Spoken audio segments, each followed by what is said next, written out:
Okay, let's dive right in. Welcome to this highly requested explainer.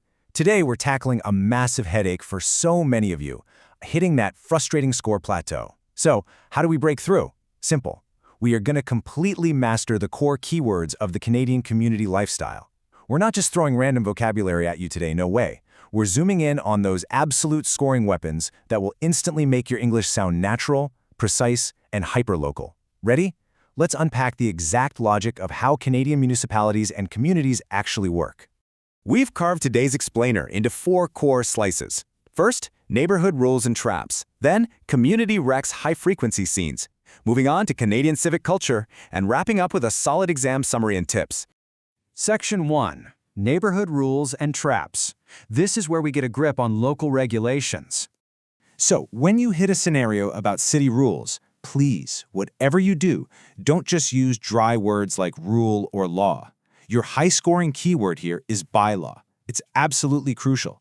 In Canada, these hyperlocal bylaws are what actually govern everyday neighborhood interactions. Whether we're talking about clearing snow from your driveway, dealing with a noisy neighbor, or figuring out pet rules at the park, it all falls under a bylaw. Truly, nailing this one word means you understand the very soul of Canadian community rules. And don't underestimate how powerful this word is in context. It's your secret weapon for showing you get Canada's notoriously strict, rapid snow-clearing culture. If you drop a sentence like, according to the city bylaw, residents must clear snow from sidewalks within 24 hours, the examiner instantly knows you don't just speak English. You actually understand the Canadian way of life. Now, look at this chronological breakdown. This is literally a tailor-made, perfect template for a Writing Task 1 complaint letter. When you have to write about a neighborhood nuisance, just plug into this logical chain. First, a late-night party forces you to make a noise complaint. Next, the city dispatches a bylaw officer. And finally, that officer issues a ticket for the violation. Boom! It's a rock-solid, totally authentic storyline. Okay, here's a massive cultural trap you need to avoid. Using generic trash vocabulary. You can't just write garbage over and over. Canada has a very specific color-coded sorting system. If you're talking about food scraps or coffee grounds, you literally must call it the green bin.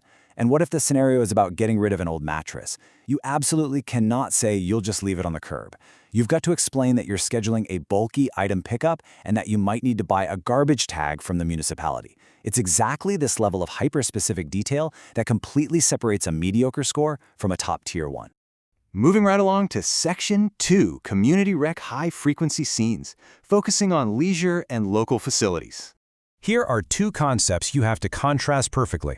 There's the registered program, which requires pre-planning and payment, and then there's the one I really want you to memorize, the drop-in program. What exactly is a drop-in? Well, it's a community activity where you just show up, no pre-registration, no long-term commitment. So if a prompt asks you to recommend a casual weekend activity, suggesting a drop-in basketball session at the community center is honestly an incredibly authentic Canadian answer. Keep these high-frequency amenities right in your back pocket.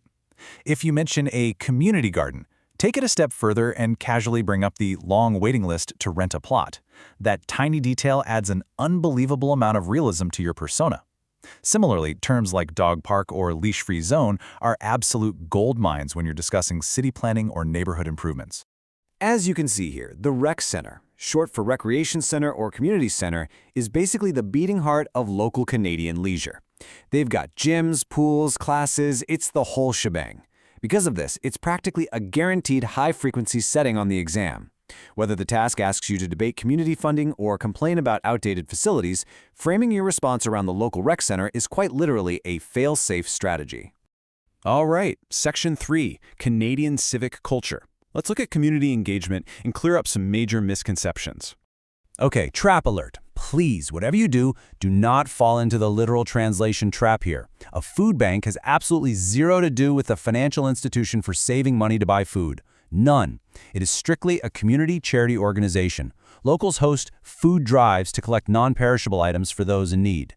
If you can naturally drop food bank into a response about charity or community support, the examiner is going to be instantly impressed by your cultural literacy. Here is another massive pitfall: the civic holiday. A lot of people mistakenly assume this is a mandatory, nationwide, paid federal holiday for everyone. Actually, scratch that, it's not. It usually lands on the first Monday of August, but whether government offices actually close or employees get paid time off varies wildly from province to province. Acknowledging these provincial differences when discussing work benefits scheduling shows a really deep, sophisticated understanding of Canadian civic structure. Civic engagement really boils down to a few key activities. You might attend a town hall meeting to debate a controversial new property development, or maybe you're applying to the city to close off your street for a massive block party. You could even bring up the mandatory 40 volunteer hours that high schoolers have to complete just to graduate. Effortlessly tossing these terms into your answers proves you totally grasp grassroots democracy here. It's an absolute game changer for those Task 2 questions where you have to discuss policies or voice an opinion. And finally, Section 4, Exam Summary and Tips. Let's talk strategic application. Consider this your ultimate cheat sheet. Notice how we've split our vocabulary into two distinct camps. On one side, we have conflict-driven vocabulary, things like noise complaints, bylaw officers, and garbage tags. This is your premium toolkit for writing Task 1, which is all about resolving issues and writing complaint letters. On the other side, we have community-building vocabulary, town hall meetings, community centers, drop-in programs. These are a flawless fit for writing Task 2, where you're debating policies and community planning. It's clean, it's logical, and it works. So I hope this logical breakdown fundamentally changes how you approach these key words. Don't just memorize them as random, isolated words on a page.